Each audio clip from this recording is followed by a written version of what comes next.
High বন্ধুরা, আমি রুম্পা। আজ আমার রান্নাঘরে তোমাদের ঘরে থেকে উপকরণ দিয়ে খিচুড়ি করে দেখাবো। তো আমি যে চাল দিয়ে রান্না করি সেই চাল একটু নিয়েছি, আর মুগ ডাল, মুসুরি ডাল দুটো দু রকম ডাল নিয়েছি। নিয়ে ধুয়ে হাঁড়ির মধ্যে বসিয়ে দিয়েছি পরিমাণ মতো জল দিয়ে। এবার একটা মশলা করে নেবো, জিরা, ধনিয়া, তারপরে শুকনো লঙ্কা হালকা কড়াইতে ভেজে নিয়ে, শুকনো কড়াইতে ভেজে নিয়ে ওটা পেস্ট করে নেবো। এবার ওই কড়াইয়ের মধ্যে একটু পাঁচফোড়ন দিয়েছি, তেজপাতা, গোটা লঙ্কা, শুকনো লঙ্কা দিয়েছি, একটু পেঁয়াজ দিয়ে করবো খিচুড়িটা। আজকে নিরামিষ করবো না খিচুড়িটা। একটু পেঁয়াজ ফোড়ন দিয়েছি, দিয়ে একটু যে আলুগুলো খিচুড়ির মধ্যে দেবো, ওই আলুগুলো একটু মশলা দিয়ে কষিয়ে নিচ্ছি।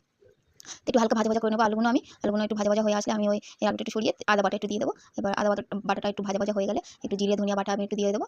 দিয়ে একটু হালকা কষিয়ে নেবো, নিয়ে পরিমাণ মতো হলুদ, পরিমাণ মতো লবণ, সব রকম একটু দিয়ে হালকা করে একটু জল দিয়ে দেবো।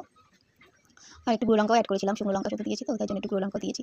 তো এরপরে পরিমাণ মতো লবণ দিয়েছি, দিয়ে এবারে আমি সুন্দরভাবে আলুটা কষিয়ে নিয়েছি। এবারে হালকা একটু জল দিয়ে আমি আলুটা একটু সিদ্ধ করে নেবো। এবার আলুটা আমার সিদ্ধ হয়ে গেছে মোটামুটি। এবারে ওই ভাতটা একটু ঘুরিয়ে দেবো, ডাল চাল সিদ্ধ হয়েছে কিনা একটু দেখবো।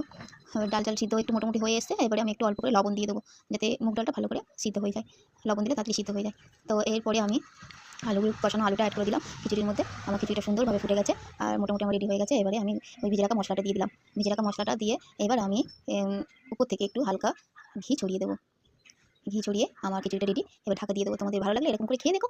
সিদ্ধ চালের খিচুড়ি ভালো লাগলে লাইক কমেন্ট শেয়ার করো। টাটা বন্ধুরা।